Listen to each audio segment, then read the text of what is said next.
Hi guys, welcome back to our channel big talk Tamil. இன்னைக்கு big pass அப்டேட்டில் நம்ம என்ன பார்க்க போகிறோம் அப்படின்னு பார்த்தீங்கன்னா, கேப்டனாக இருக்கக்கூடிய ரஞ்சித் இன்னைக்கு தான் கேப்டனாக பதவி ஏற்றிருக்காரு. ஸோ இன்றைக்கே வந்து அவருக்கான ஒரு கேப்டன்சி பதவி பறிபோகிறதுக்கான ஒரு நிலைமை வந்து ஏற்பட்டுருச்சு அப்படின்னு தான் சொல்லணும். ஏன்னா காலையிலே வந்து டீமை பிரிக்கிறதுக்குள்ளேயுமே பயங்கரமான ஒரு டிபேட்டை ஸ்டார்ட் பண்ணிட்டாங்க அருண் அண்ட் தீபக்கோட டீம் எல்லாரும் சேர்ந்து.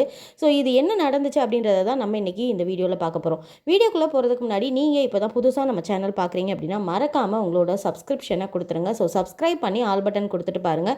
ரொம்பவே இன்ட்ரெஸ்டிங்கான அப்டேட்ஸ் வந்து அடுத்தடுத்து வந்துகிட்டே இருக்கும். சரி, இன்றைக்கான விஷயம் என்ன நடந்துச்சு அப்படின்னு போயிடலாம். அதாவது ரஞ்சித் வந்து இன்றைக்கி காலையில் வந்து க்ரௌனை வந்து தலையில் வாங்கி ஸோ கேப்டன்சியை வந்து ஏற்றுக்கிறதுக்காக ப்ரிப்பேர் ஆகிட்டார். இதில் வந்து அவருக்கு வந்து எப்படி பேசுகிறது அப்படின்றத ஸ்டார்ட் பண்ணார் அப்படின்னா, அன்பு தான் அப்படின்ற மாதிரி அடுத்த அன்பு ஆயுதத்தை தூக்கிட்டு வந்து ஒருத்தராக இருக்கார்.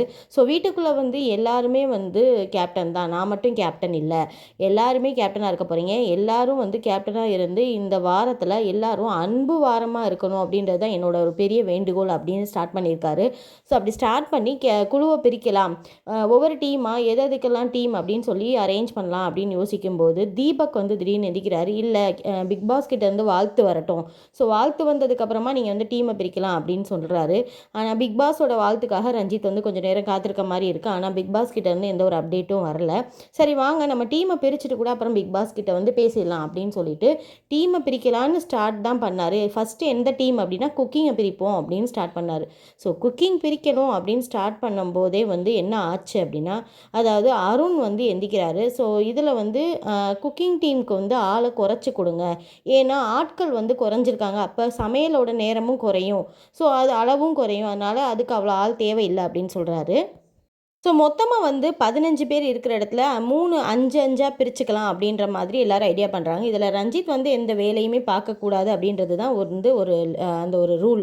ஸோ கேப்டனாக இருந்து அவர் வந்து அந்த ஒரு மேனேஜ்மெண்ட்டில் தான் இருக்கணும். அப்படி இருக்கும்போது பார்த்தோம் அப்படின்னம்னா ஒரு டீமுக்கு 4 பேரும் மீதி இருக்க 2 டீமுக்கு 5 பேரும் இருக்கிற மாதிரியான விஷயங்கள் போகணும். அப்போ எந்த டீமுக்கு 4 பேர் இருக்கணும் அப்படின்றத தான் இங்கே பிரச்சனையே ஸ்டார்ட் ஆயிருக்கு. ஸோ அப்படி எந்த டீமுக்கு 4 பேர் அப்படின்றதுல தீபக் வந்து சமையலுக்கு 5 பேர் வேணும் அப்படின்னு சொல்கிறாரு. அதை வந்து அகெயின்ஸ்டாக வந்து அதுக்கு அப்போஸ் பண்ணி அருண் வந்து அப்படி கிடையாது, சமையலுக்கு 4 பேர் போதும் அப்படின்னு சொல்கிறாரு. வெசல் வாஷிங்க்கு கூட நிறைய பேர் தேவைப்படும், சமையலுக்கு வந்து ரொம்பலாம் தேவைப்படாது அப்படின்ற மாதிரி வந்து அருண் பேசுகிறாரு. அருண் சொன்னதுமே வந்து தீபக் திரும்ப எந்திரிச்சு பேசுகிறாரு. அவர் வந்து இல்லை அப்படிலாம் கிடையாது, அதாவது ஸ்கில் ஓரியன்ட் லேபர் ஓரியன்ட் அப்படின்ற ஒரு ஜாபில் ஒரு 2 டிவிஷன் இருக்குது. அப்படி பார்த்தோம் அப்படின்னா சமையல் அப்படின்றது ஸ்கில் ஓரியன்டாக இருக்குது, நல்லா சமைக்க தெரிஞ்சவங்களால மட்டும்தான் சமையல்ன்ற ஒன்று பண்ண முடியும் அப்படின்ற ஒரு பாயிண்ட் எடுத்து வைக்கிறாரு. ஸோ அதுக்கப்புறம் அருண் திரும்ப கை தூக்குறாரு. அருண் திரும்ப கை தூக்கி என்ன பண்ணுறாரு அப்படின்னா அப்போ லேபராக இருக்கிறவங்க எல்லாருமே வீடு கூட்டுறதுல ஸ்கில் இல்லாமல் லேபராக இருக்குமா அப்படின்னு அவரோட இதை எடுத்து வைக்கிறாரு. இவரோட அருணோட பேச்சு முக்கால்வாசி வீட்டில் இருக்க யாருக்குமே பிடிக்கல அப்படின்னு தான் சொல்லணும். ஏன்னா விவாதம் பண்ணணும் அப்படின்றதுக்காக ஒரு விஷயத்தை எடுத்து பேசுகிற மாதிரி இருக்குது அப்படின்னு சொல்லிட்டு சௌந்தர்யா சைட்லேருந்து சொல்கிறாங்க. இதில் சௌந்தர்யாவுக்கும் அருணுக்கும் வந்து ஒரு கான்ஃப்ளிக்ட் மாதிரி ஆயிடுச்சு. 2 பேருமே ஒரு மாதிரி பேசிக்கிறாங்க. அதாவது சௌந்தர்யா என்ன சொல்கிறாங்க அப்படின்னா, இவர் தேவையில்லாமல் பேசுகிறாரு அப்படின்னு சொல்ல, நீங்கள் வந்து நேராக பேசுங்க அப்படின்னு சொல்ல, நீ உட்காந்துட்டே பேசாதம்மா அப்படின்னு சொல்லிட்டு அருண் வந்து சௌந்தர்யாவை சொல்ல, இது வந்து ஒரு பெரிய விவாதம் ஆயிடுச்சு. இதுக்கப்புறம் பார்த்தோம்னா முத்து எந்திக்கிறாரு. முத்து எந்திரிச்சு அவர் என்ன சொல்கிறாரு அப்படின்னா, சமையலுக்கு வந்து பாத்திரம் குறையுது, ஆட்கள் குறையுது அப்படின்றதெல்லாம் கிடையாது, சமையல் வந்து நடந்தே ஆகணும். ஸோ 3 நேரமும் சமையல் நடந்தே ஆகணும்.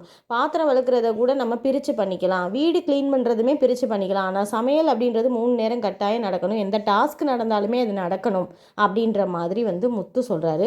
ஸோ இதுக்கு சப்போர்ட் பண்ணி முத்துவோட ஃப்ரெண்டான மஞ்சரியும் ஆமாம் அப்படி தான், 2 கத்திரிக்காய் வேணால் குறையும், ஆனால் வந்துட்டு சமையல் ஒன்று தான் அப்படின்னு சொல்லி மஞ்சரி தரப்புலேருந்து சொல்கிறாங்க. ஸோ ஓவரால் பார்த்தோம் அப்படின்னா ஜாக்லின்லேருந்து எல்லாருமே வந்து சமையலுக்கு தான் ஆள் வேணும், ஏன்னா சமையல்ன்றது கஷ்டமான ஒரு விஷயம் அப்படின்னு சொல்கிறாங்க.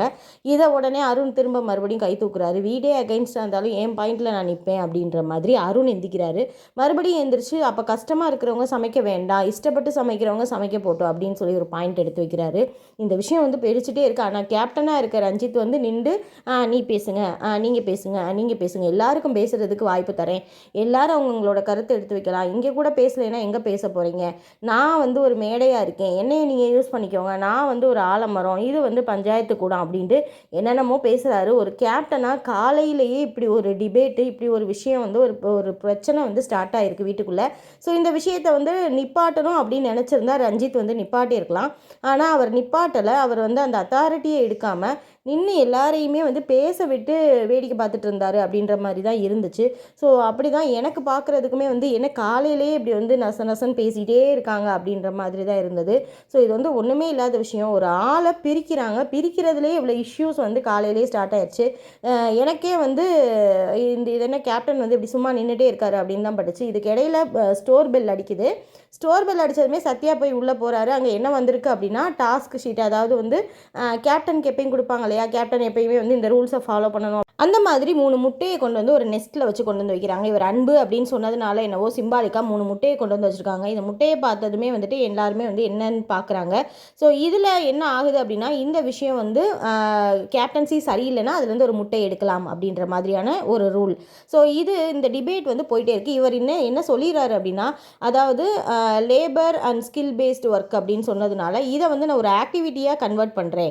ஸோ ஒரு ஆக்டிவிட்டிக்கான டாபிக் அதை எடுத்துக்கலாம் அப்படின்னு சொல்லிட்டு மறுபடியும் பேச ஆரம்பிக்க விட்டுறாரு. ஸோ மறுபடியும் திரும்ப எல்லாருமே பேசுகிறாங்க. இதில் அருணுக்கும் தீபக்குக்கும் பெரிய ஒரு வாக்குவாதமே வருது. அப்போ நாங்கள் வேலை பார்க்குறதுக்கு தான் வீட்டுக்கு வந்திருக்கோமா, அப்போ நாங்களாம் வேலை பார்க்குறோமா அப்படின்னு சொல்லிட்டு அருண் சொல்கிறாரு. தீபக் வந்து அப்படி இல்லை, நான் அப்படி சொல்ல, நீங்கள் தப்பாக புரிஞ்சுக்கிறீங்க அப்படின்னு சொல்லிட்டு இந்த மாதிரி விஷயங்கள் இதில் விஷால் எந்திரிச்சு காமெடியாக வந்து ஒரு விஷயத்த சொல்லிடுறாரு. ஸோ இந்த விஷயங்கள் எல்லாமே பயங்கரமாக ஒரு ஆர்குமெண்ட்டாக போயிட்டு இருக்கும்போது திடீர்னு தர்ஷிகா வந்து எந்திரிச்சு என்ன பண்ணுறாங்க அப்படின்னா, போய் ஒரு முட்டையை எடுத்துடுறாங்க. அதாவது வீட்டுக்குள்ளே இவ்வளோ ஒரு கலவரம் போயிட்டுருக்கு. ஸோ இந்த விஷயம் வந்து ஒரு சின்ன ஆர்குமெண்ட்டாக ஸ்டார்ட் ஆகி ஒரு பிரச்சனையாக மாறுது. இது ஹவுஸோட ஒரு அமைதியை பாதிக்குது. அப்படின்ற பட்சத்தில் கேப்டன் வந்து அவரோட இடத்துல இருந்து ஒரு கேப்டனுக்கான கால் எடுக்கலை, அவர் வந்து அவரோட நிலை தவறுறாரு அப்படின்றதுனால அவர் நினச்சா இந்த ப்ராப்ளத்தை நிப்பாட்ட முடியும், எல்லாரையும் உட்கார சொல்லிவிட்டு அவர் சொல்ல முடியும், முடிவெடுக்கிறதுக்கான அத்தாரிட்டி அவருக்கு இருக்குது. ஆனால் அவர் வந்து எல்லாருக்கிட்டையுமே பேசுங்கன்னு சொல்லி பேச விட்டு சண்டை போட விட்டு வேடிக்கை பார்க்குறாரோ அப்படின்னு எனக்கு தோணுது. அதனால நான் இதுலேருந்து ஒரு முட்டையை எடுக்கிறேன் அப்படின்னு சொல்லிட்டு ஒரு முட்டையை கையில் எடுத்துடுறாங்க. ஸோ இந்த விஷயம் ஆக்சுவலாக வந்து பார்க்கும்போது சரிதான். ஏன்னா எல்லாரையுமே பேச விட்டுட்டே இருக்கிறது வந்து எந்த விதத்தில் நியாயம் தெரியல. பேசிகிட்டே இருப்பார். அருண்லாம் விட்டோம்னா பேசிகிட்டே இருப்பார் தான். ஸோ அப்படி ஒரு பேச்சாளர்களாக இருக்கிற இந்த வீட்டுக்குள்ளே வந்து பேச விடுறதுன்றது எந்த விதத்தில் நியாயம் தெரியல. ஸோ அப்படி பேசும்போது பார்த்தோம்னா அப்படின்னு நம்ம ரயான் ஆல்சோ சொல்கிறாங்க. ஆனால் பார்த்தோம் அப்படின்னா சத்யா எந்திக்கிறாரு. கேப்டன் நீங்கள் கருத்து கேட்காதீங்க, கருத்து கேட்குறத விட்டுட்டு முதல்ல நீங்கள் கேப்டனாக இருந்து உங்களோட இடத்துல சொல்லுங்கள் அப்படின்னு சொல்லி சத்யா வந்து ஒரு சிம்பாலிக்காக ஒரு ஹிண்ட்டை கொடுத்துமே வந்து ரஞ்சித் சாருக்கு புரியலை அப்படின்னு தான் சொல்லணும். அதுக்கப்புறம் பார்த்தோம்னா வந்து மெஜாரிட்டி ஆஃப் பீப்புள்ஸ் என்ன சொல்கிறாங்கன்னா, எனக்கு உங்களுக்கு ஒரு சான்ஸ் கொடுப்போம் அப்படின்னு இந்த எப்பயும் கொடுப்பாங்களே, இன்றைக்கி தான் நான் பொறுப்பே ஏற்றிருக்கேன், ஸோ இன்றைக்கே இந்த முட்டையை எடுக்கணும்னு நீங்கள் நினைக்கிறீங்க அப்படின்னா இன்னும் நீங்கள் என்னை பார்க்கல அப்படின்னு சொல்லிட்டு அவர் தரப்புலேருந்து சொல்கிறாரு. இதுக்கப்புறம் அன்சிதா என்ன சொல்கிறாங்க அப்படின்னு பார்த்தோம்னா, இது வந்து எனக்கு உடன்பாடு இல்லை, இவரை உடனே வந்து நீங்கள் வந்து இதை எடுக்கிறதுன்றது நல்லதே இல்லை, இந்த பிரச்சனைக்கு காரணமே ஹவுஸ்மேட்ஸ் தான், இதில் கேப்டனுக்கு சம்மந்தமே இல்லை, அப்புறம் ஏன் நீங்கள் வந்து இந்த விஷயத்துலேருந்து அவரோட இதுலேருந்து ஏன் ரெஸ்பான்சிபிலிட்டிலேருந்து அந்த முட்டையை எடுக்கணும் அப்படின்னு சொல்லிட்டு அன்சிதா கேட்குறாங்க. ஆனால் அவர் ஏன் கேள்வி கேட்கலன்றது தான் எல்லாரோட கேள்வியுமே. ஸோ கடைசியாக எல்லோரும் ஒரு வழியாக வந்து கன்வின்ஸ் பண்ணி, நாங்கள் பேசினதெல்லாம் தப்பு தான், நாங்கள் வந்து இப்படி பேசியிருக்கக்கூடாது, எங்களால் இந்த விஷயம் நடந்துருச்சுன்னு சொல்லி ஒரு மாதிரி ரெக்ரெட் பண்ணுறாங்க. அந்த முட்டையை திரும்ப கொண்டு போய் வச்சுட்டாங்க தர்ஷிகா. ஸோ இந்த விஷயம் பண்ணது வந்து சரிதான் அப்படின்னு சொல்லி தர்ஷிகா வந்து தனியாக பேசிகிட்டு இருக்காங்க. அதாவது நான் பண்ணதுனால தான் அவர் கொஞ்சமாவது வந்து ட்ரிகர் ஆனார், ஏன் இல்லைனா இன்னமும் வந்து எல்லாரையும் பேச விட்டுட்டு தான் இருப்பார் அப்படின்னு சொல்கிறாங்க. ஸோ இதில் ரஞ்சித் என்ன சொல்லியிருக்காரு அப்படின்னா, அதாவது ஒரு ஆம்புலன்ஸ் சத்தம் மாதிரி வெளியில் ஒரு சத்தம் கேட்குது, சைரன் சத்தம்னா வீட்டுக்கு போலீஸ் வருது அப்படின்னு நினைக்காதீங்க, அது ஆம்புலன்ஸ் சத்தமாக கூட இருக்கலாம். அதே மாதிரி முன்னாடி இருந்த கேப்டனை வச்சு என்னையை நீங்கள் டிசைட் பண்ணாதீங்க, கத்தியாக இருந்திருக்கலாம், அருவாளாக இருந்திருக்கலாம், ஒன்று வந்து ஈட்டியாக இருந்திருக்கலாம், ஸோ நான் எப்படின்றத நீங்கள் பொறுத்திருந்து பாருங்கள் அப்படின்ற மாதிரியான ஒரு பாயிண்ட் வச்சுருக்காரு. இவர் எந்த விதத்தில் இந்த கேப்டன்சியை இந்த வாரத்தில் கொண்டுட்டு போகிறாரு அப்படின்றத நம்ம பொறுத்திருந்து தான் பார்க்கணும். இதில் வந்து பார்த்தோன்னா விஷால் வந்து வைஸ் கேப்டன், அதாவது சார்ஜென்ட் அப்படின்ற ஒரு கேட்டகரியை வந்து பொசிஷன் எடுக்கிறாரு. அதுக்கடுத்து பார்த்தோம்னா நம்மளோட சத்யா வந்து வெசல் வாஷிங்க்கு இன்சார்ஜாகவும், பவித்ரா வந்து ஹவுஸ் கிளீனிங்க்கு இன்சார்ஜாகவும், அப்புறம் ஜாக்லின் வந்து கிச்சனுக்கு இன்சார்ஜாகவும் ஆயிருக்காங்க. ஸோ இந்த டீம் எப்படி போகுது, இன்னும் என்னென்ன நடக்க போகுது அப்படின்றத நம்ம பொறுத்திருந்து தான் பார்க்கணும். ஸோ இந்த வீடியோ உங்களுக்கு பிடிச்சிருந்துச்சு அப்படின்னா மறக்காமல் நம்ம சேனலை சப்ஸ்கிரைப் பண்ணி ஆல் பட்டன் கொடுத்துருங்க. Bye friends.